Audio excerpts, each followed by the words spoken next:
Hello guys, welcome to forex salary channel. और इस video में आपका स्वागत है। तो ये वीडियो काफ़ी स्पेशल होने वाला है क्योंकि इस वीडियो में हम पॉडकास्ट की एक ट्रेडर पॉडकास्ट की सीरीज शुरू कर रहे हैं। और हमारे जो पहले गेस्ट हैं इस पॉडकास्ट में वो है बर्न्ड स्कोरुपिंस्की, जो कि एफटीएमओ के वर्ल्ड टाइम रिकॉर्ड होल्डर है हाईएस्ट पे आउट के लिए, और 4 मिलियन की फंडिंग है, जो कि मैं कहूंगा one of the best trader है इस टाइम पर। अगर आप कोई एडवाइस यहाँ पर लेना चाहते हैं इस इंटरव्यू से, आपको काफ़ी इंसाइट मिलेगी एक सक्सेसफुल ट्रेडर से, कैसे वो ट्रेडिंग करते हैं, क्या आपका प्लान होना चाहिए, कैसे आप सीख सकते हैं, और कुछ सीक्रेट इंसाइट वहां पर इस इंटरव्यू के दौरान इन्होंने शेयर की हैं। और मैंने इस इंटरव्यू को काफ़ी सिंपल रखा है ताकि काफ़ी एक लेमैन से लेकर इवन एडवांस ट्रेडर भी इसको समझ सकें। और जिनको इंग्लिश नहीं आती है वो यहाँ पर सबटाइटल मैंने हिंदी में रखे हैं ताकि आप वहां से इसको समझ सकते हैं। इसके अलावा अगर आप ब्रोकर में अकाउंट खोलना चाहते हैं तो आप मेरी पार्टनरशिप में एक्सनेस में अकाउंट खोल सकते हैं। वीडियो के डिस्क्रिप्शन में लिंक है। अगर आप मेरी पार्टनरशिप में अकाउंट खोलते हैं वहां पर आपको काफी बेनिफिट्स मिलते हैं। टेलीग्राम चैनल आप ज्वाइन कर सकते हैं, कॉपी ट्रेडिंग आप यूज कर सकते हैं, और फ्री मर्केंडाइज रहती हैं, और $500 तक का cash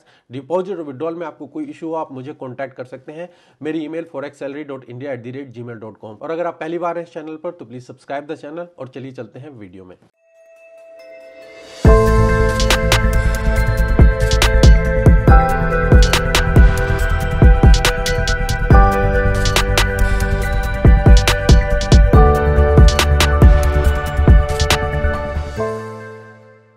Welcome, Bernd. Welcome to Forex channel. How are you doing today? Kulwant, thank you so much for the invitation. It's my pleasure, and thank you for having me. I'm really honored to speak to the Indian audience. Thank you. It's a pleasure here as well. So, just give us about your background. Means, how did you start it? Where are you living? Just a brief introduction, so the people who doesn't know about you. Yes, I try to keep myself brief. So I'm trading since I started 12 years ago with my trading journey, and I'm a full-time trader. So I'm trading full-time. I'm 40 years old. I have a 9-year-old daughter. So I'm full-time trading since 10 years. I'm providing for my family since 10 years. And I would consider myself a multi-asset trader. Actually, I started off trading stock, and then I went into futures. So trading equity indices, commodities, agricultural markets, FX majors in the futures market, but also energy products and precious metals. I know Indians in India, gold trading is really big, right? Yes. So I like to trade precious metals, gold, silver, platinum, and so on. So then after stocks, I went into futures trading, and only 4 years ago, I ventured into Forex as well on top, because I always was trading FX majors in the futures market. But then I went into the CFD market, because CFDs trading, we can go into this maybe later on throughout the podcast, is very efficient. You don't need so much capital to trade. And then I took this into my trading portfolio as well. So I cover basically all assets: Forex, futures, and stock trading. And yes, so I'm doing this since 10 years. And just recently, obviously, actually in 2022, I assume prop trading. So FX prop trading is big in India as well. So just maybe you need here, it's the printout of my FTMO award. So I was just this year, I was awarded the all-time record holder by the biggest prop firm in the world, which is FTMO. So I'm their all-time record holder. And I only started prop trading actually back in 2022. And my first FTMO payout was in August 2022, and everything else is history. And now I'm already their all-time record holder.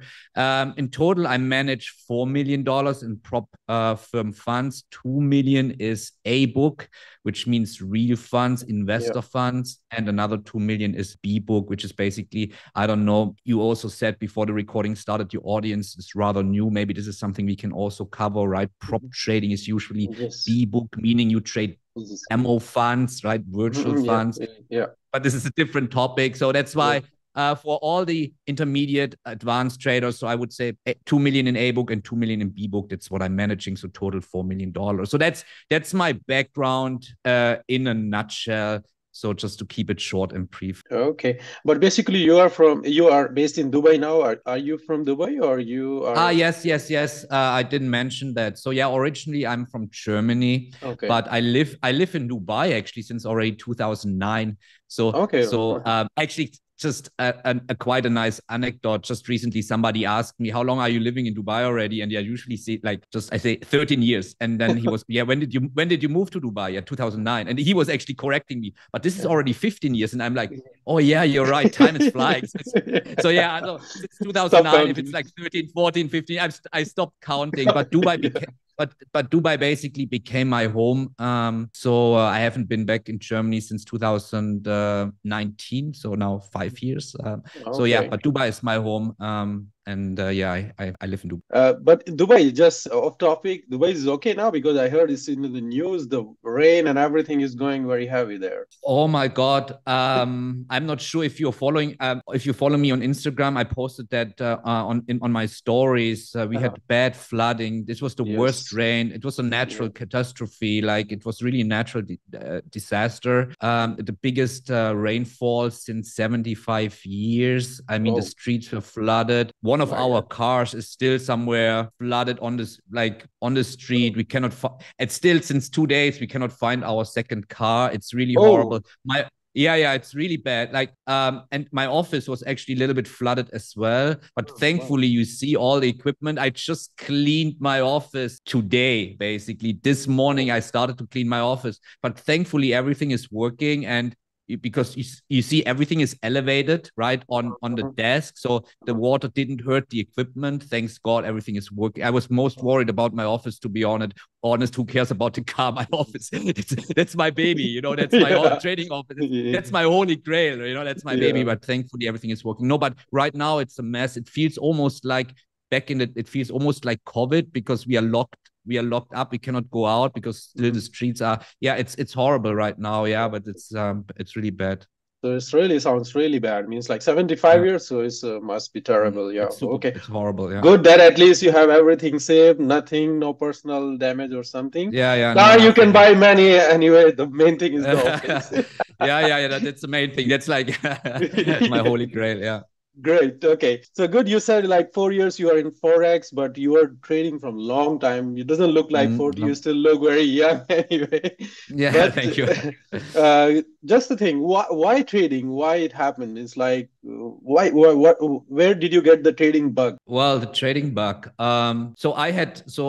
I was basically, back in the days when I was young, I just have a normal university background. I studied Mhm. business. And after my studies, after my masters, I went right in. I basically moved right after my studies. I moved to Dubai, and I got a normal corporate job in the Mhm. automotive business, just a normal Okay. sales marketing position, a normal corporate 9 to 5 desk job, basically, right? Mhm. But in the automotive business. So I don't want to say it was a bad job, it was a good job. But shortly after, a couple of years into that corporate grind, I just realized that corporate world is not for me. So first of all, I want to say I don't want to demonize the corporate world. For some people, that kind of perceived safety net might be a good thing. They like that, and that's all Mhm. okay. But that's why everyone is different. And for me, I kind of really hated the corporate world. That kind of 9 to 5 grind,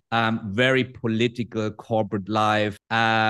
You have to, like you have a boss, a supervisor that you Yeah. basically don't believe in, or like that you don't feel like he's the proper authority. And all these things that kind of you struggle with in the corporate world, that you also kind of run after the money versus the money is working for you in a way, right? Paycheck, you basically run from paycheck to paycheck to Mhm. paycheck. It's like, the rat race, right? The hamster Yeah. in the wheel, basically. So, and for me, that corporate world, I just realized if I, in the evening, when I went to bed and I was thinking, can I do this for the rest of my life? I was like, no, I don't want to do this for the rest of my life. I want to be like more flexible. I want to be, all this, like all the stereotypical things that everybody wanted or wants, basically. I wanted for myself as well, being my own boss, being flexible in terms of time, Mhm. being independent, run my own business. So I wanted all that, but I didn't know how to accomplish that,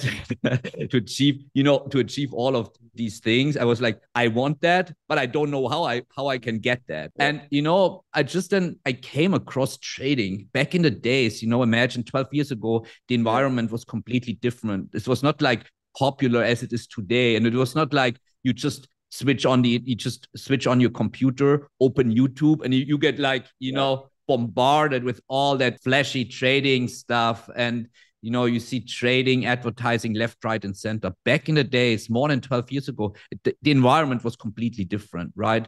But because I knew trading only from the Hollywood movies, like Wall Street, and like, all the, the young people, fancy cars, six to 12 screens on the walls. Like, it was just like very appealing to me. And I thought like, hey, that's something that for me sounds very abstract, but for sure, if people do that, and if people do that successfully, this is something you can learn as well. I was like, if people do that and do that successfully, let me find a place where I can learn this as well. So I was basically doing my research back in the days, and I found some people who I can learn from. I learned from some former floor traders on the Chicago Mercantile Exchange.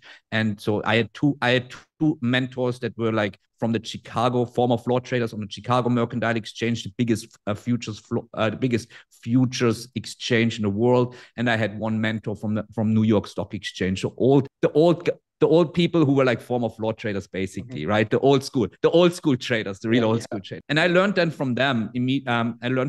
And to be honest, I had a rather smooth learning curve, I would say, compared to people nowadays. That's what I basically realize nowadays, that people have the learning curve is very harsh, and it's like very bumpy because of the internet, basically, because of YouTube. There's so much information, and you don't know where to go, and you don't know what is valid, and don't know what is trustworthy and what is kind of just wrong, right, and scammy, so to say. So I had a rather smooth learning curve, and at some point I was earning, similar to my corporate job with trading, and then I was able to make the decision: should I now continue with my corporate job, or should I just focus on trading? And then I made the decision, hey, let me just focus on trading and just take that leap of faith and quit my corporate job and venture into trading. And again, everything else is history. That was the right decision. And yes, ever since 10 years now, I'm a full-time trader, and I'm not looking back. It was definitely the right decision that I made back in the day. Indeed, it was the right decision. As you said, right, I think we are sharing the same background, because my story was also the same. Like 5-6 years, I was like, continuously lost. It was a long curve for me. And the channel name is Forex Salary. It was my aim, my idea, like, till I will not beat my salary, the corporate salary from my forex income, I will not quit my job. And it was like 6-7 years continuously. One point of time I was thinking to give up, but slowly coming up and all these things. But one thing you mentioned about the mentor. So like the beginners and many of the traders, like now the traders are bombarded with so many information, so much knowledge.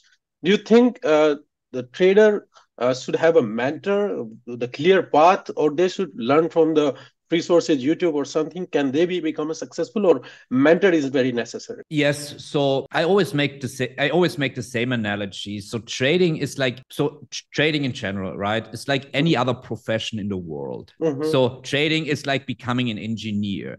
I don't know your background, right? You said you have also worked in the corporate world before. Yeah, I'm in a finance background. Yes. You have finance background, but for that finance background, you for sure didn't watch YouTube videos. You had to go to study. Yes, right? Yes, exactly. You went through a proper, educational journey as well to get your finance degree and get your job in that finance sector, right? So again, like, very simple. So trading is like any other profession, like being like in your finance sector, being an engineer, being like a pilot, being a doctor, being whatever, right? And all these jobs you cannot learn by yourself, right? To become professional, to become a doctor, you cannot learn by yourself. Strangely, when it comes to trading, that's the only profession in the world where people all of a sudden think, I watch a couple of YouTube videos, I read 2 books, and all of a sudden I can become a full-time trader and beat the market and live the life that I ever dreamed of. That notion is so strange to me, maybe because I'm old school and I'm 40 years old and I don't understand that anymore. But, I always ask people, use a little bit of common sense. You know, any profession in the world, you would say, oh, I need a person that I can learn from. I need to go to school. I need to give myself time. I have to study for like years to become proficient. And then only then I start making money. But in trading, again, people think, let me take a 7 days course. Let me practice like for a month. And after 2 months, I become like, I can generate a consistent profit. It's for me like mind blowing, mind boggling how people have these preconceived thoughts about the financial market and, you know, think that trading is so different to any other profession. Whereas it's exactly the same. You have to take the same steps. It's the same process. It's a learning journey, right? I always also say, trading education is not an event. It's a process, right? It's a long process, to be fair. And you confirmed that because you had to go through that bumpy learning process as well. So people have to use, I always encourage people, use a little bit of common sense, and trading is not different to any other profession in the world. So that's basically in a nutshell a very simple answer to if you need a mentor or not, or if you can learn trading by yourself. I highly doubt that. You know, you will always, that's my last point. You will always find, you know, the one person that managed to do this by himself or that herself, right? But it's like the one person out of like a million people. You know, it's not a norm. For the norm, it doesn't work then. And you should compare yourself to what works for the norm should work for you as well.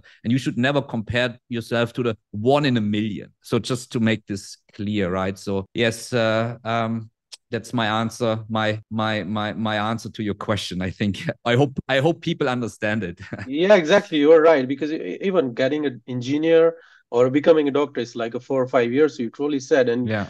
you are not doing operation immediately after you graduate. It takes also experience. So it's a long journey.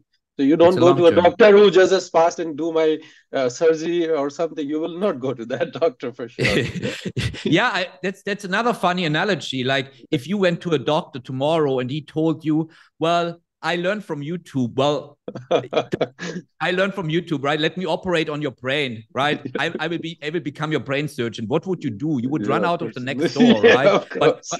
But when people say, "Hey, I'm a self-taught YouTube trader," then people are, "Yeah, show me how it works," right? They're like, Yeah. "What the heck?" Yeah, you're So, right. Clearly. Good. Well, so mentor is really, I think, yeah, really necessary. And many trader ask me also, even I also do a course and I teach people, take a mm, limited student. But when I say, if you are thinking you are learn in a 1 month or in a 1 year even, don't come to me. It's not for yes, you. perfect. Yes, Yeah. you're realistic. You have to be Yeah, realistic to people, and exactly. I think that's what people appreciate about me as well. That I'm very realistic. That I'm very like, I don't tell people that they can manage this in like 2 months, 3 months time, and they become Yeah. profitable. You know, from the get go. No, this all takes time. It's like another profession. It's like you're learning a new job. So this will Yeah. take time, ladies and You gentlemen. become a different person anyway. Yeah. Yeah. Anyway, yeah. Good. Okay, the question I am coming to now. Do you think traders always evolve? Means like, do you still change your strategy or what you were using like 10 years ago, you still use that, or you keep changing according to the time? Does trader has to do that? That's quite a good question. So of course, I mean, like in any other job, you become better with experience, right? You Mm-hmm. become the more sample size you have, the more trades you take, the more time you spend in front of the screen, the more you study, the more experience you get in general, the better you be. That usually the Mm-hmm. better you become as a trader, right? So there is, of course, some also in me, of course, some evolution, right? I Mm-hmm. evolved as a trader throughout the years, but it gets to a point, to be honest, where you don't evolve from a skill set point of view, from a technical skills, Mm-hmm. because your technical skill set is at some point set. There's not much improvement after a certain amount of time, Mm-hmm. right? However, where is constant evolvement is your risk factor, right? Mm-hmm. Because you as a trader, you want to scale up your business. What does it mean? Scaling up your business as a trader means you slowly want to make money. How do you make more money? by taking more risk, more calculated. Like for instance, if I took before $1,000 risk and now I'm taking $10,000 risk, that's a different ball game, right? Yeah. Although technically the trade is exactly the same. The way I would do position sizing is exactly the same. The way I do my trade management is exactly the same. But the mental hurdle is completely different the higher I go in my risk factor, right? So that part will be always challenging for a trader for the rest of your trading career, because you will continuously up your game, meaning you will scale up your business, meaning you will take more risk, and taking more risk is always mentally more challenging. And this will be always part of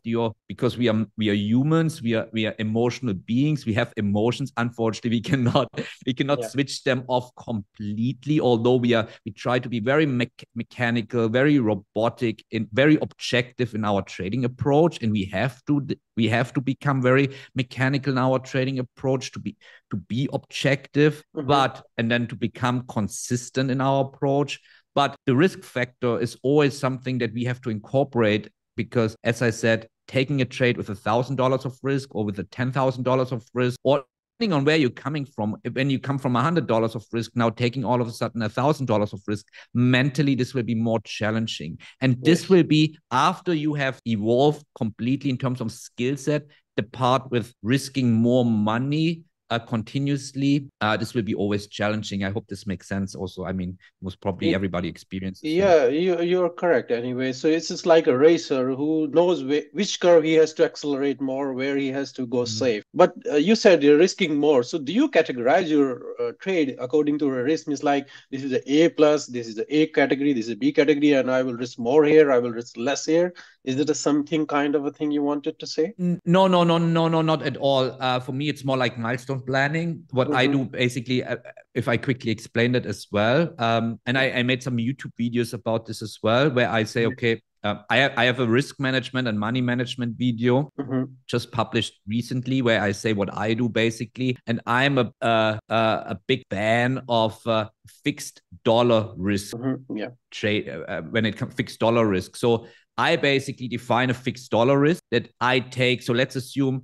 I take $1,000 per trade, but then I take the $1,000 for risk per trade so that's my fixed dollar risk for every single trade. If I'm consistent with that fixed dollar risk for a certain period of time, for a certain with a certain amount of trades, then I would give myself a raise, and this is what I call milestone planning. Then I would increase my risk to maybe $1,500 or to $2,000. And then I would take this as my fixed dollar risk, and then I would trade with this fixed dollar risk for a couple of months, or like for a certain amount of trades, to see if this is like mentally too challenging, if I can take the same amount of trades mentally with this kind of risk. Because people have to understand that there might be losing streaks, right? You might have 3, 5 losers in a row. And the goal as a trader is that, let's assume you have 5 losers in a row, that the 6th trade you take with the self-confidence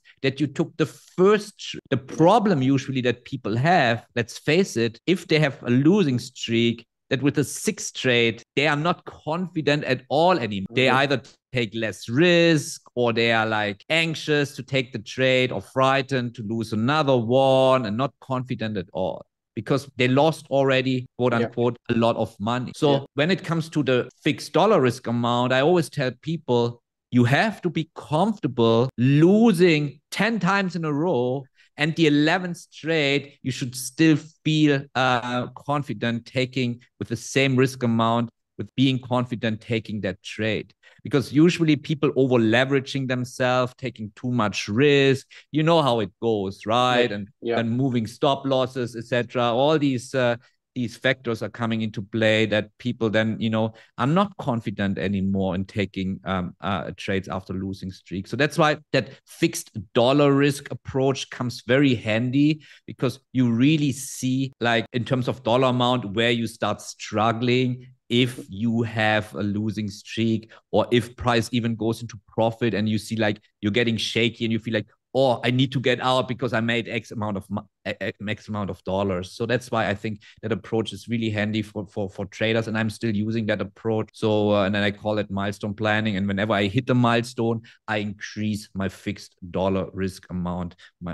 So that's basically my approach. I hope this. Yeah, you're right. So you remind me, see the example from the Market Wizard book, Paul Tudor Jones, exactly the same.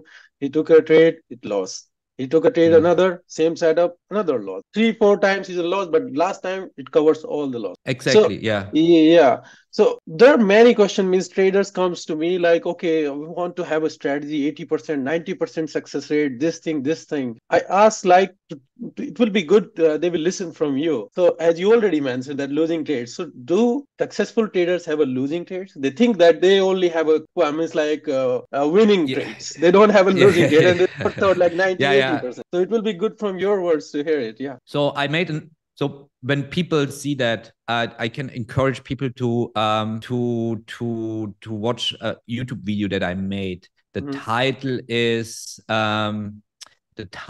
you've been lied to. How to detect trading bullshit, BS. So how to detect trading BS. Yeah.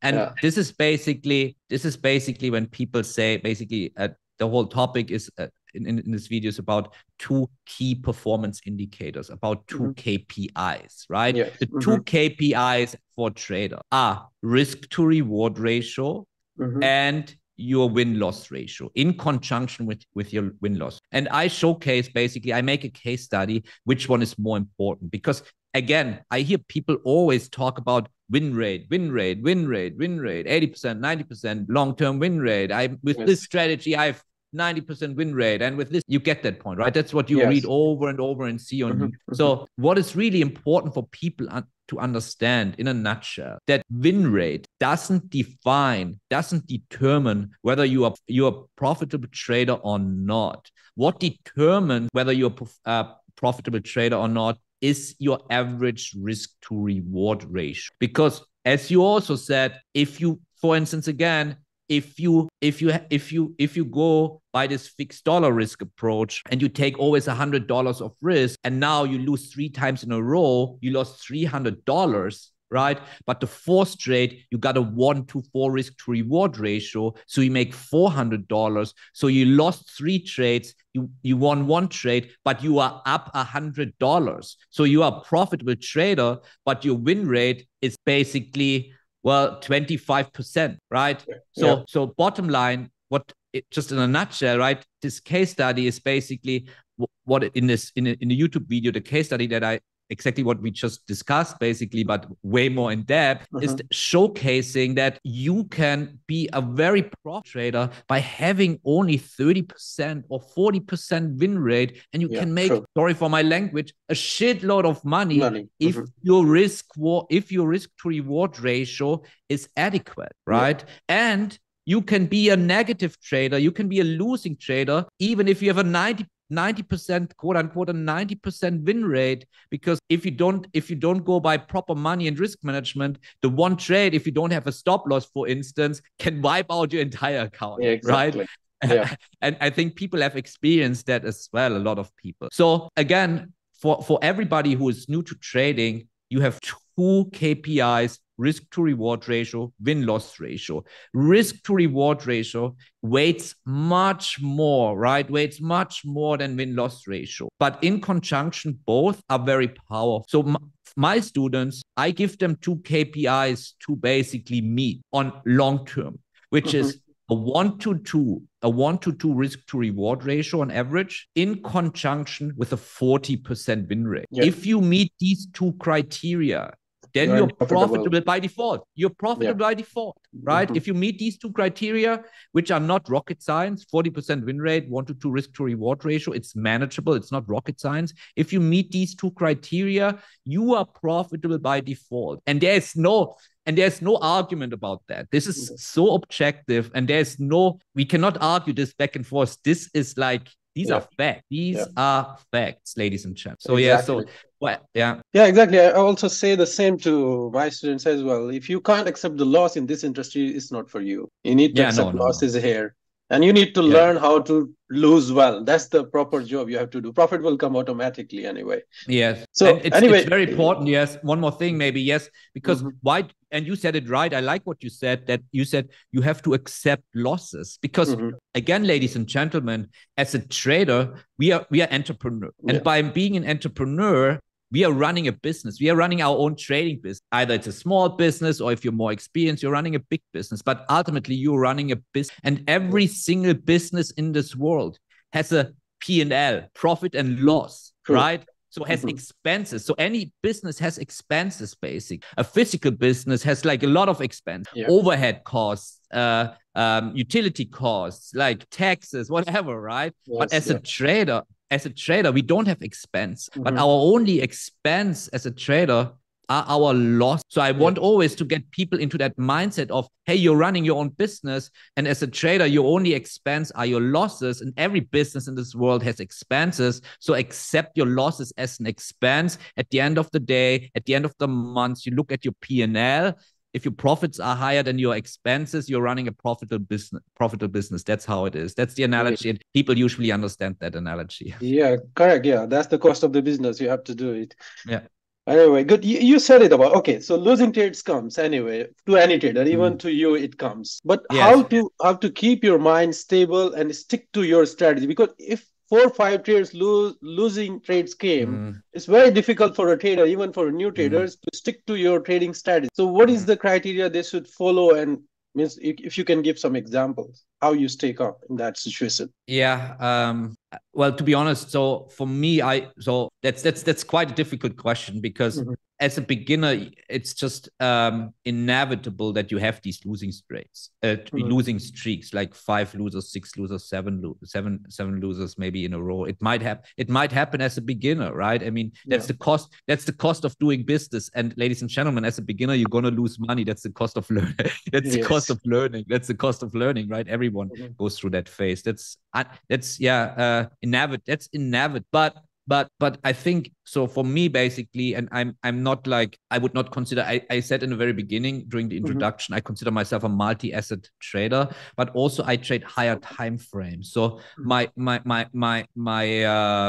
so people would consider me as a swing trader, most probably. So Mhm. so my market timing, my entry time frame is usually the daily chart. And I only take trades that some people, as you also say, they put trades in these categories, right? A plus, A, B, B minus. I don't do that. For me, only exists A plus. So it means like I only take trades that meets all my rules. So Mhm. I'm very, very selective, and I only take a few trades a month base. And that's why I now, with that approach, saying I only take a few trades a month, I only take the highest quality trades. I don't necessarily have these, or not necessarily, I don't have these kind of losing streak. I might have a loser in between here and there, but I don't have like 3, 4 losers in a row. It doesn't exist in my trading world anymore. But also because I have way more experience, right? I'm trading since 10 plus years,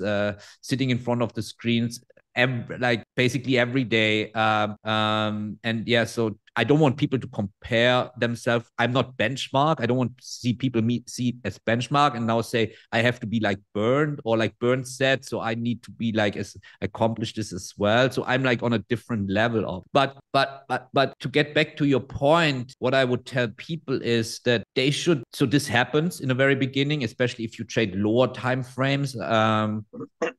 And then you have these losing streaks. So people should not jump. So first of all, people should not jump from strategy to strategy. This is what I see nowadays as well. It's like a big problem, I guess, when people, especially beginners and on YouTube, I don't know, they like 5 million different strategies, right? And Yeah. you're like, okay, you start learning one strategy, you take a few trades, you see like you have 5 losers in a row, and then you say, okay, let me jump to the next strategy. You do the same, you have a few losers, oh, let me jump to the next strategy. This is not how it works. You have to stick to one strategy for a long period of time, right? 6 months, 7 months, 8 months. You need a proper sample size. You need a lot of trades depending on the time frame you trade. Obviously, as a swing trader executing on a daily time frame, I have less of a sample size versus somebody who trades a 15-minute chart, right, and trades every day.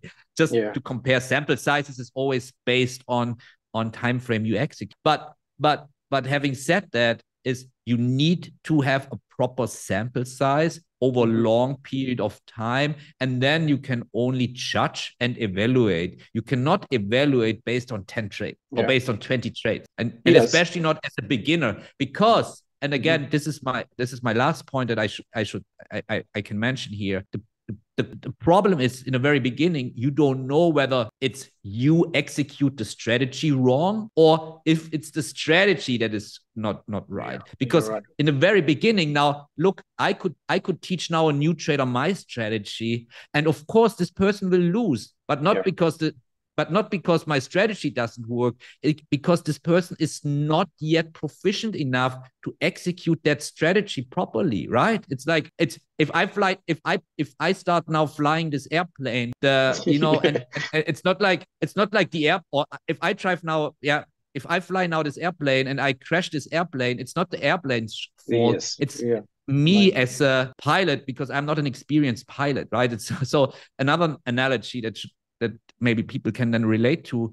So it's not usually it's very often might be not the strategy's fault, but the person who executes the strategy, especially as a beginner. Yeah, true. So you think also to have this confidence, stick to the strategy, do they should back test it, or do you believe in back testing or forward testing or something? Yeah, exactly.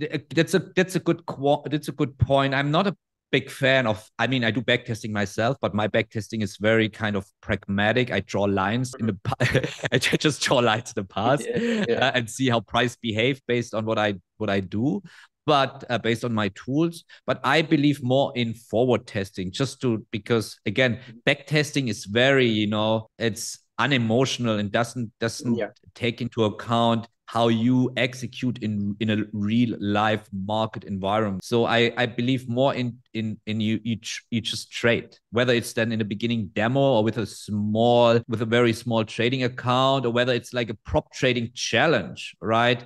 That you basically start practicing on. What I recommend to my students is that if you're new, start practicing in a prop trading challenge, so you get immediately that kind of feedback, whether you fail or pass something, whether you're good or bad in doing something.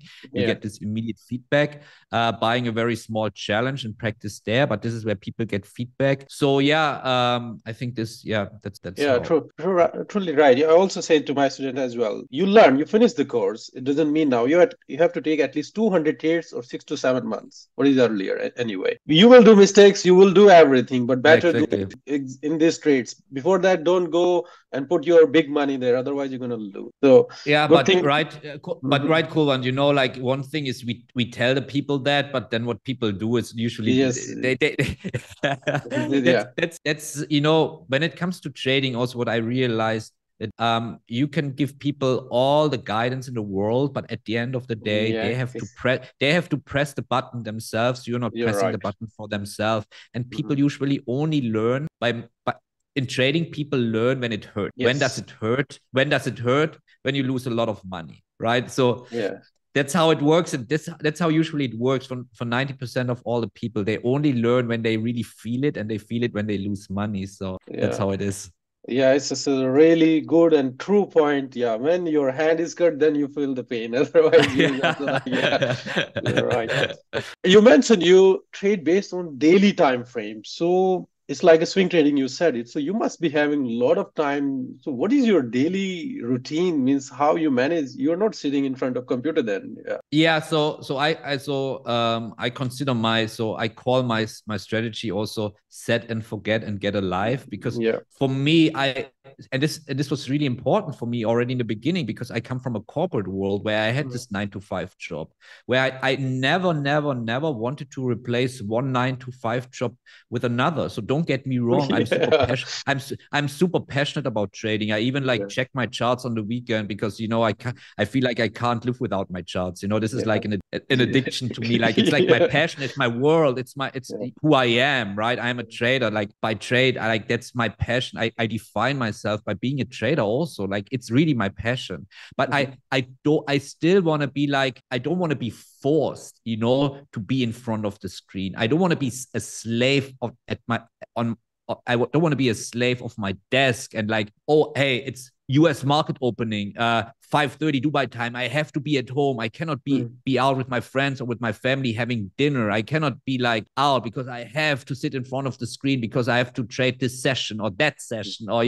or Asia session, London session, US session. I have to be in front of the screen during that session. No, I don't want to be like tied to my screen. I want to be flexible in my life. And this is the biggest, like one of the benefits that I would say of my swing trading approach, because I'm super flexible. I can sit in front of the screen in the morning for 15 minutes, maybe in the evening for 15 minutes, but that's it. Do I sit more in front of the screen? Yes, because I'm just passionate about that, to be honest. But like, because we have to be also realistic, because I will get to your point in a second, like how my day looks like on a day-to-day basis. But for new people, I think this is important to mention.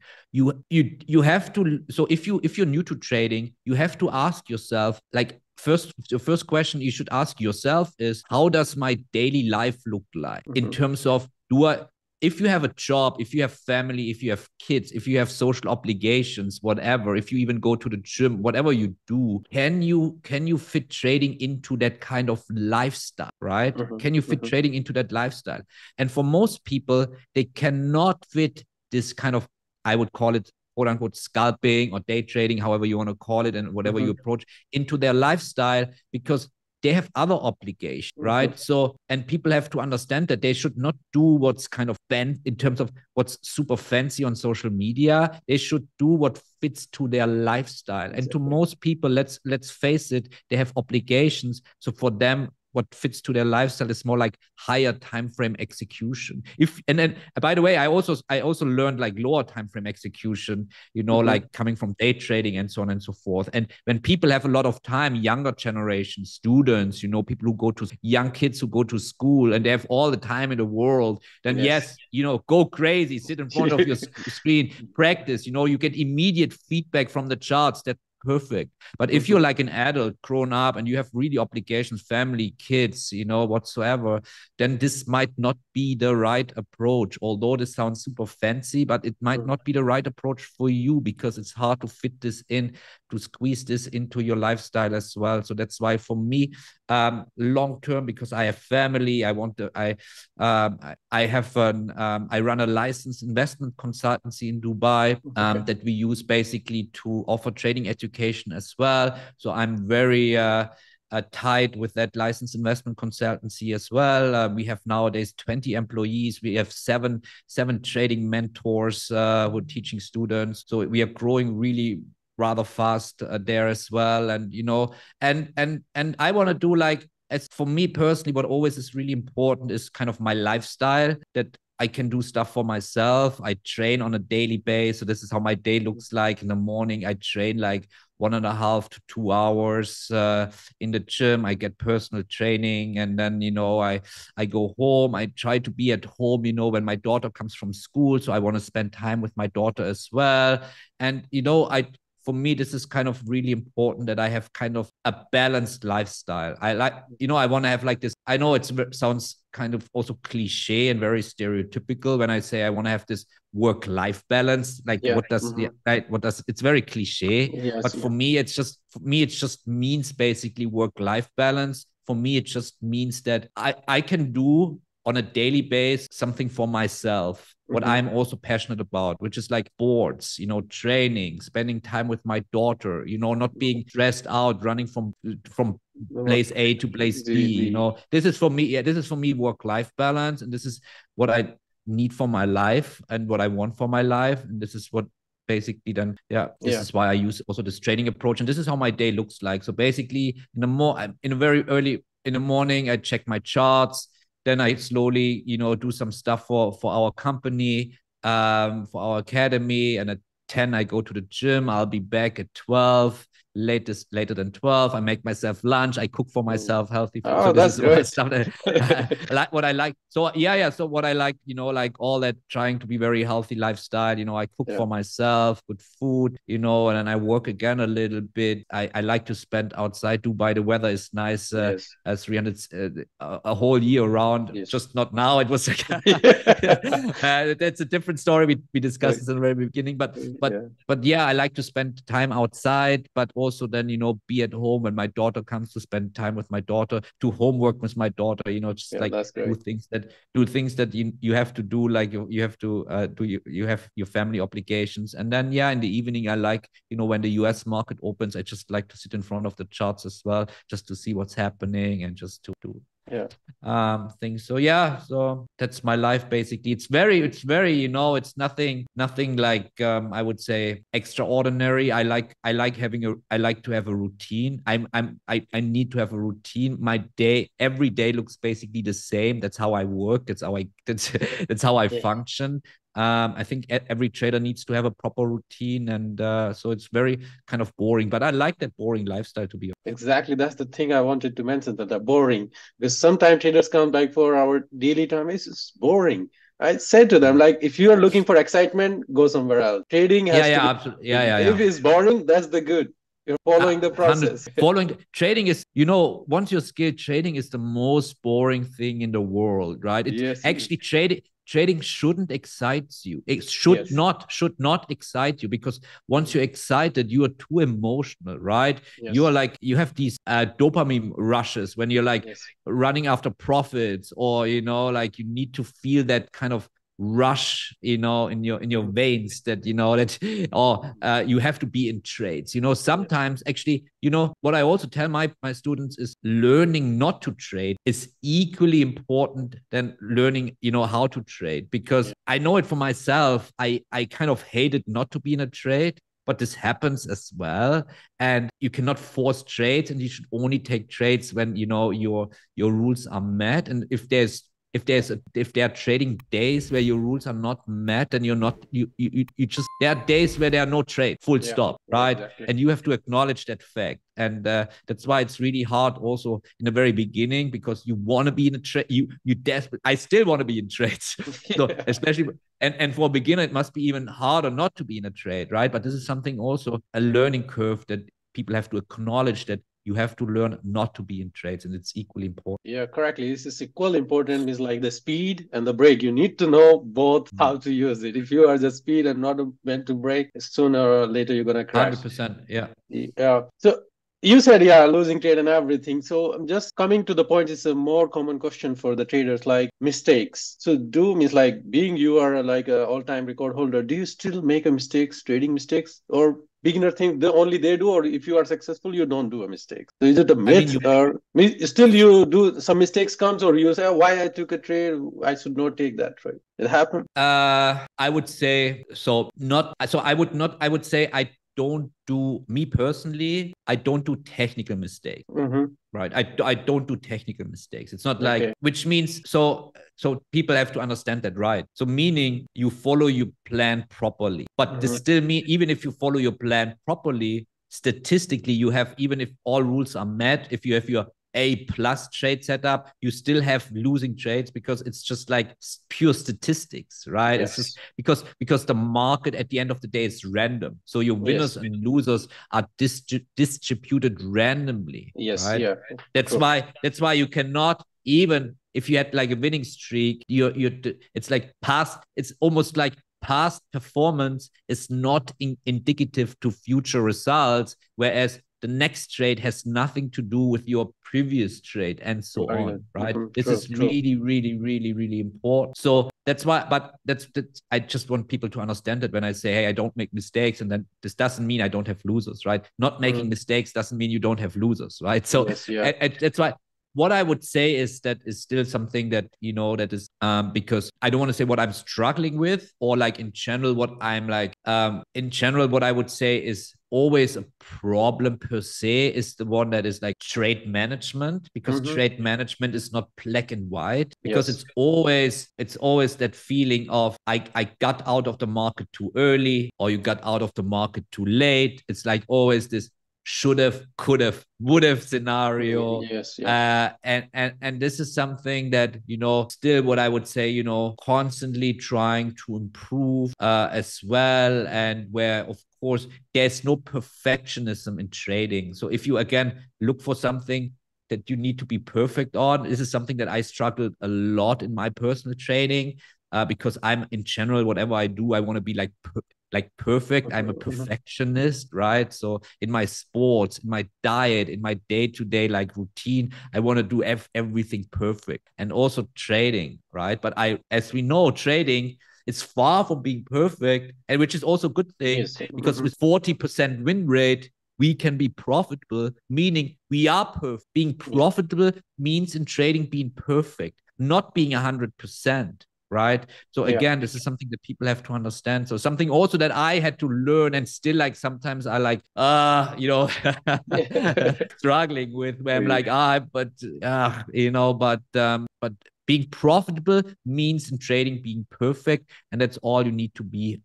So yeah, I think that so I, again, coming back to your question, so I don't make mistakes per se, but there's still, of course, room for improvement, again, when it comes to either scaling up your business. And I think also trade management is stuff that you can still tweak a little bit here and there. But yeah, technical mistake for me personally, again, I don't want to see people, me as a benchmark, but I don't see I would not say that I make technical mistakes. I have too much experience in the market, and I have too much of I would say, yeah, I'm already also numb to the market. I don't feel I don't feel really excited. That's why I'm not excited about like trading. It's just like part of my job. I'm passionate about that, but I'm not like jumping up and down when I make profit, or super sad when I make a loss. This is just, I'm very neutral, and that's why I just like follow my routine,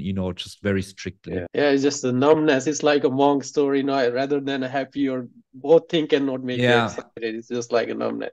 Good thing and it's like indulge this thing into the trading. What about the mistakes? Not. What about the emotions? Means, do you have emotions sometime, or how do you? Absolutely, How do you manage? yes. We are all humans, right? Yeah, we are humans, of course. It's about So control. that's why I said that like earlier, right? We are all humans. We all have emotions. We cannot switch off our emotions completely, but we have to have rules in place not to be overly emotional. But yes, I'm still like, we have all emotions. Like, yes, of course, we don't like to be proven wrong, right? We don't like to lose. We even feel like, yeah. But for me, actually, it's more like I hate to be proven wrong. I just still don't like that. But I'm not like, when I make a profit, I'm not excited at all. Like, this is just normal. This is just part of the business. This doesn't super excite me. But being like losing is like, this is where I can still get, of course, emotional, right? Where I'm like I can get, you can be disappointed, or like you're a little bit, pissed, like during the day. Like it has effects 100%.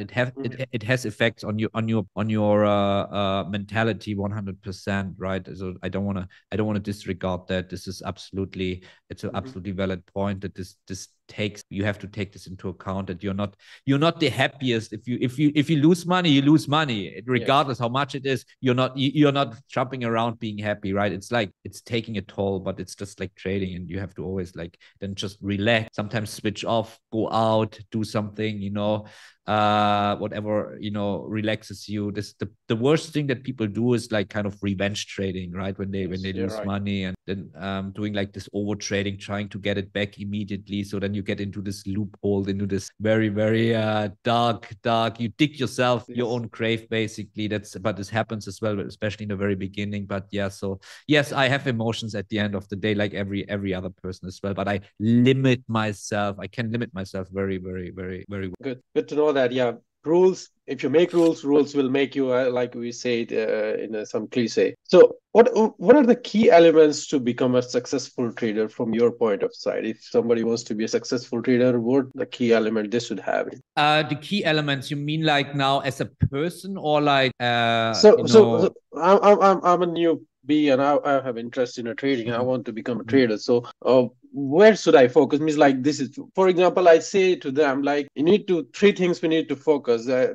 First, of course, you need to have a strategy, you need to have a risk management, and your psychology. These are the three triangle you need to focus on. But what do you think? Means like to become a successful trader, if you will not follow this one, for sure you will face problem. Yeah, I mean, as you said, I mean, you have to follow proper strategy. So first of all, I mean, you have to learn a proper strategy from somebody who is proven to be like a professional trader, right? So this goes hand in hand. You find somebody who is like a professional trader who has proven to have success over a longer period of time in the market, and you learn a strategy from this person that kind of fits into, as we discussed, it fits in your lifestyle and not something that is just fancy from the outside but doesn't fit into your lifestyle. And this is first and foremost, this is your foundation, and this includes, right, a strategy includes money management, risk management, trade management. This is all, you know, it includes fundamental aspects, technical aspects. This is all your foundation, right? This is your foundation, and your foundation has to be like rock solid. If you build your house on a faulty foundation, it's like a house of cards. You know, you just need one wind and it just like falls apart. So so that's your foundation, right? The strategy and learning from somebody who has proven to be like successful. What I hear a lot is, so that's the foundation. But what I hear a lot is that I get a lot of DMs saying basically, well, I'm a good trader, but I suck in psychology. My psychology is bad, right? Well, I always tell people, well, no, that's not. Then, you know, I answer usually, no, that's not true. That's only an excuse. People usually take psychology as an excuse for being bad in trading. Because what I firmly believe is that once you learn a proper strategy and you get more experience, the psychology improves just automatically.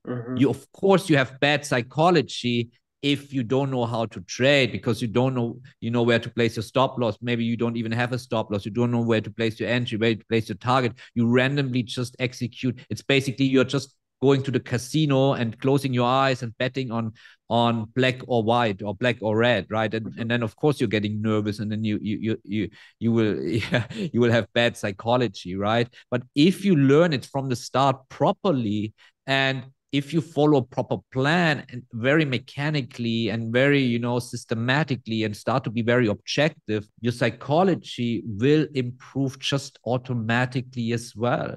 And if you don't take too much risk, as we discussed as well, you know, in the very beginning, the milestone planning, you don't start with $1,000 of risk. Maybe you start with $10 of risk. Yes. You know, of course, with $1,000 of risk, your psychology will not work. You know, you will also be, your mental game will also not be on point, because you have never taken so much risk. Of course, you are nervous, right?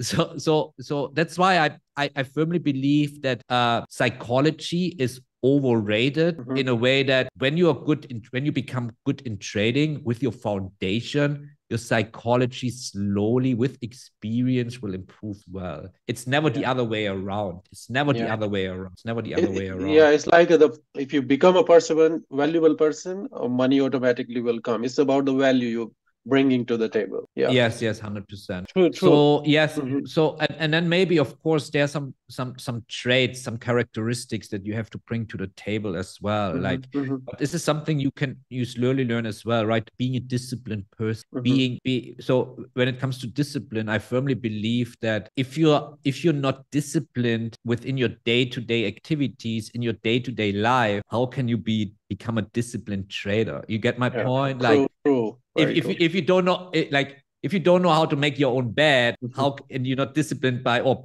if you're not disciplined by brushing your teeth or you know, by normal stuff that you do in your day-to-day life, how all of a sudden can you be disciplined in something so notoriously difficult than trading? It's impossible, right? So you have to start being disciplined in your life, and then you can become disciplined in trading. So discipline is very important. You have to be able to follow rules, right? It sounds so easy, so simple, but some people, they just cannot follow rules, right? They just never learn to follow rules. But in trading, it's like you have your checklist. You have to follow rule A, B, C, D. And when you can check mark all these rules, then you're allowed to take the trade. But if you always, you know, disregard and disobey these rules and you still take the trades, well, at some point you have to realize I cannot follow rules, so I should not trade. So, Yes. all these characteristics like following rules, being disciplined, being also showing commitment as well, and perseverance, that this will take, it's like, again, it's like very corny and it's very stereotypical, but trading is a marathon, it's not a sprint, right? Everybody says that, everyone says that, but Yes. it's true, right? You will not become a trader, a professional trader tomorrow. So you have to understand that this will take time, and these are all characteristics that you have to kind of have in, well, you have to learn as well to understand that, hey, you need to have a foundation, these characteristics, and then you slowly can, become a professional trader. I think that's really important. Yeah, it's just a really true deep meaning. I don't know if somebody will listen that day. Okay, whatever you're doing 90% of the time will impact what you want to do on a 10% time. For 100%. example, like the gym, you go 1 hour in a gym to make a body, but 90% of the time you're eating junk foods. You will not see Yeah, the same result. thing. Yeah, So good the same thing. analogy, So same it's thing. a good thing you pointed out, and it's a very deep meaning. Thank you for pointing out that. Okay, just want to come out on I've seen your videos and also seen that you focus more on your fundamental. You develop something tools, and with the entry point, you combine with the technicals. Good observation. Yes. Yes. So most of the traders I see that they use technicals. Even me, I'm a technical, but I aware of the fundamentals. We don't have access too much about the fundamentals. We know, okay, we can track news, everything, but we cannot make it like more objective. And for the trader, this is also dilemma. Means like, okay, technical, this is the thing we can entry, but fundamentals, we know, okay, interest rate down, up, we can make a little bit. So normal traders, how they can do that? Can technical trader be profitable? Do they need to follow fundamentals or not, or how Yes. they can involve? Oh no. We could just have a podcast around that topic. I Yeah, just right. Yeah, I just have to I have to think how I'll keep myself brief here, yeah, because as I said, this is a very, very long yes, topic, and a very, yes, yeah, I know. we could dive deep into that rabbit hole, but I try to keep myself brief. So what I have to disagree is, or in a way, that we have access to fundamental data, like especially in the futures market. So when we Yeah. say interest rates, right? Mm-hmm. So US interest rates are reflected in the futures market. How? Mm-hmm. We can look at the treasury bond, the 2-year, the 5-year, and the 10-year. So the 5-year, 2-year treasury notes and the 10-year treasury bonds. We can check on a chart very objectively in the futures market, Mm-hmm. right? Mm-hmm. And this is where my tool is our tool, right? Our tool is derived from the treasury charts in the futures market to make it actually objective. This is really important. What else is very objectively is kind of the COT data, which is also from in the futures market, where you can see, hey, how are the smart money? I don't want to go too much into details. People can just research COT Yeah, of course. data in the Yeah, future. commitment of Right? traders. Yeah, yeah. Commitment Mm-hmm. of commitment of Mm-hmm. traders report. So Yeah. there are 3 parties involved in the commitments of traders involved. It's the hedge funds, the commercials, which are basically the Yes. producers, and the retail traders, right? And this is actually and these parties, except the retail traders, they are derived from the overall data, from the overall data. On a weekly basis, they have to basically submit the data to the COT, to the commission, right? To the commission. So it's by law that they have to submit their data. They're basically they're trading, how many contracts they're trading to this commission. So and you can basically, if you understand that data, and this is also a tool that we develop, which I call the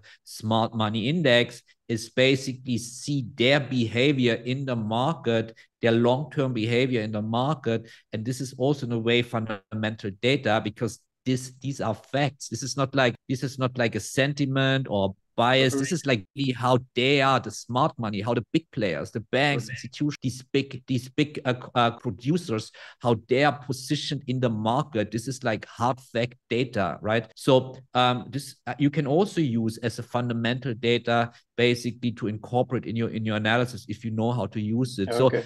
So your goal is basically, or seasonal data as well, very important for gold, right? It's also fundamental data. Like, for instance, right? I mean, you for sure you also like to trade gold and you know that basically around Christmas, gold is usually seasonal, very bullish, right? Because in India, people buying a lot of gold during that time as well, right? Yeah, because it's a Diwali festival we have also. Diwali, yes, exactly. So there's a lot of gold purchasing happening, and this is one of the reasons as well why usually you can position yourself during that Christmas area. You never want to sell gold during that area during that time, right? So you want to buy gold, and this is also pure fundamentals. This is pure fundamentals that you can check in a seasonal graph. So all of that can be made objective if you know how to make it objective. And then you can get a bias in the market by looking at these CUT reports, by looking at the seasonal data, by looking at the interest rates,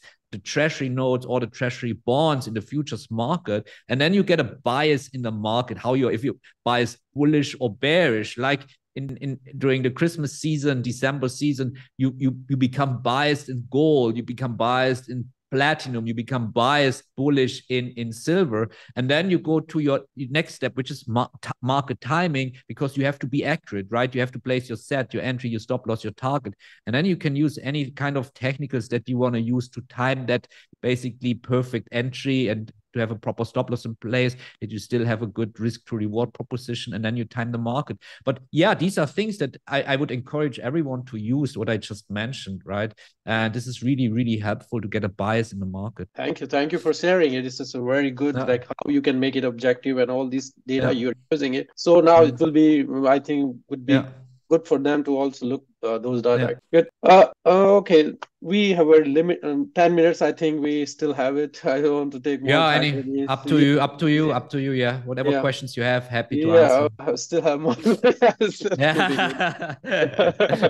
What do you think about doing the journal? Do you keep the journal, like trading journal or something like that? Oh, now I have to be honest here, right? So yes, so now for me, I don't use that, right? So full disclosure, again, for me, being like more than 12 years in the market, 10 years full time, taking only a limited amount of trades, I don't check my trades. I don't need to journal my trades for me personally. Okay. But I did this for several years. Okay. I did this for several years. And I also say it's super important. And without that, you will never become a professional trader, I think, because this is really how you understand your data, how you improve your trading, how you can tweak your trading, right? How you can remove rules that don't work for you, and you can add rules that you want to test, right? So all of this is super important for several years in your career. At some point, for me now, everything is just in there. I just execute, it's just, and I don't do like on a daily basis anyway. So, but yes, to be very honest, but for several years, this is part of the job. It's horrible, especially if you have a losing streak. It's nice to log and journal trades when you're winning, but when you're losing, it's like the worst job in the world. Right. Yeah, it's a good reflection anyway, in the beginning. Yeah, but it's very important to do this for several years. Yes, to tweak your trading, to improve your trading. Right. Yeah. Do you recommend any book for traders, or have you read any book which has an impact on you and you recommend to some newbie or something, or you have your own? No, I know. Yeah, now buy my book. Buy my book. Here's the link. And you get 10% commission on that book. No, I never read the book myself, to be honest. I'm not a big believer of trading books, but yeah, to keep that answer very brief and short, I've never written a book. Maybe when I'm 60, I write a book, but I've never read one, and I don't believe. Okay. But now I'm coming to the points about the prop firm industry, because you are funded Mm. with FTMO record holder and many things. So the time in the prop firm industry is very challenging these days. Traders are trading and suddenly they know the firm doesn't exist. So what's your intake? The traders should go with their own funds or go with the prop firm industry, or what do you say? No, I think people should not trade their own funds anymore. They don't have to, right? Why would yeah? I think really people have to become prop traders. Mm-hmm.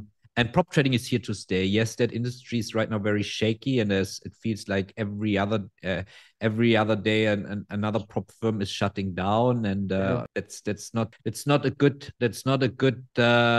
yeah, it's not good for the industry. But I always make the comparison or the analogy that the prop trading feels almost like the cryptocurrency market back in 2016, when it was like Yeah. all wild west, Yeah. Yeah. Yeah. Yeah. and Yeah. this is how it feels right now a little bit with the prop trading industry. It is like a little bit like wild west, but it's just normal in any industry, right? That Mm-hmm. Mm-hmm. the good ones will survive, the bad apples will fall down will drop from the Sure. trees, right? It just happens in every industry. But yeah, I would not encourage people to trade their own money, because they can become prop traders, and there's still some good prop firms out there, right? Like, look, first of all, I want to say I'm not affiliated with any. So I want to make the statement: I'm not affiliated with any prop firm, no Mm-hmm. affiliation whatsoever. So that's why I always say that, because of course you can imagine people ask me every day, "Hey, Bernd, which prop firm do you recommend? Which Yeah. prop firm do you recommend?" And this is exactly a reason why I don't recommend prop firms, because I Yeah. don't want to be like have my name under a prop firm that tomorrow, maybe Yes. closes their Okay. doors. Mm-hmm. I have a very a good reputation. I don't want to, for a few dollars, for a few percent of commission from the prop firm, I don't want to, ruin my reputation and be like considered to be part of that prop firm. No, but again, I always tell people, just look what I'm doing, right? Yeah. Which Mm-hmm. prop firms I'm using. Yeah. I would never say, hey, I trade FTMO or I trade true Forex funds and I post their certificates, but then I'm not happy with them, right? When I post something, of course I'm satisfied. Otherwise, I would not post it. Again, people have to use a little bit of common sense. So I would always say, hey, FTMO is something you can go to, right? I Yeah. think Right. also true Forex funds is good, right? So Yeah. people just have to check what I'm doing. The Yeah. problem also that I realize is nowadays that people, so when they do research about prop firms, they're very price driven. Yes. They look for the cheapest challenge, Mm-hmm. but that's Yeah. not that's they look for the cheapest challenge, and they don't look, hey, how does the trading environment look like? Which markets can I trade? How does the spread? How do I have raw spreads? How does the spreads look like? Which markets can I trade? Which platforms do they use? What's their reputation? Are they Yeah. long enough in the market? Who are the owners, right? Is it like a one-man show? Or is it like a proper investor Yeah. company behind that prop firm? These are way more important questions than, do I get now the challenge for 10% off, or like Yeah. for Yeah. instead for $300 can I pay $270, right? Who cares, right? Yeah. Because you eventually want to stick with that prop firm for a long period of time. It's like people have this casino and this slot machine mentality that they're like, give me the cheapest challenge, and maybe luckily have this one-time payout and pay me out and have had this lucky shot, right? This is also like the prop trading industry. It's not only the prop firms that are bad. A lot of prop traders have that wrong approach to prop trading as well. It goes both sides, right? Yeah. There are bad Yeah. prop firms out there, but Yeah. there are really also bad traders out there that have the wrong perception, Mm-hmm. wrong approach to prop trading. So as I said, it doesn't matter whether you pay I rather pay premium for my challenge and have the entire, environment like I have it, like I would like to have it, a nice platform that I like to trade on, Yes. markets that I like to trade. I don't want to have like slippage. I don't want to have like high spreads. I want to have like a proper company sitting behind that prop firm, knowing who sits behind that prop firm, and Mm-hmm. not like like a virtual company where like an influencer just opened up Oh that prop yeah. firm Yeah. yesterday, and like, you know what Or I a mean? Like, 20-year-old kid, yeah, they are also running. yeah. Or like any like 19, like only like teenager who just opens a prop firm and then, you know, just because he's an influencer. No, this doesn't make any sense, right? You go with proper companies and then you pay premium, but that premium is invested well because you can sleep at night because that prop firm will be there tomorrow as well. Very likely, right? Yeah, But you get my point, right? So yeah, so correct. yeah, become a prop trader. Don't go for like, don't be like price driven. Go for like what we just discussed about. Look for other things in a prop firm, and then, you know, people can also check what I'm doing. And, you know, again, I'm not affiliated with anything, but it's kind of common sense what you can do, right? Kind of, yeah. True. Yeah, we're just almost reaching a time, so I will just keep one more question. But anyway, Yeah. thank you for sincerely for answering all the questions. Will be really good insight for the new traders. Even it was for me. Learn a lot of new things. How you answer everything. Just a parting advice. Like, do you have one piece of advice to a new trader if they would like to make a career in the trading? What will be Yes. number one advice? My number one advice is don't be money focused, don't be money centered, but be process oriented, because trading is all about following a process. And if you follow the process and if you stick to your KPIs, we talked about them as well. Yes. Risk to reward ratio, win loss ratio. Risk to reward is much more important than win loss ratios. These are your only KPIs. If you stick to process oriented, the money will follow automatically, because money is only a result of being an objective, being objective and following your rules. And then money will like follow automatically. So everybody who is money set, and it's easier said than done, to be honest, as well. So it's also a learning curve, because we all start trading also because we want to make money. But if you only in this game for money, for quick cash, for the quick buck, then this will never work for you. So you have to love the journey. You have to enjoy the process, and only then you can slowly accumulate profit. Yeah, true. So yeah, I think we are almost running out of time anyway. Thank you, Bernd. It was a really great conversation with you. I have many questions, but maybe in the future we Next can time. Number two. maybe number two, if or it maybe gets face to face we can catch up each other. Or maybe 100%, 100%. Thank you for sharing your all insights and giving us your time. Thank you, Colin. Thank you so much. Thank you. Take care. Thank you. Take care. Bye Goodbye. bye. Thank you. Bye. Goodbye. Bye.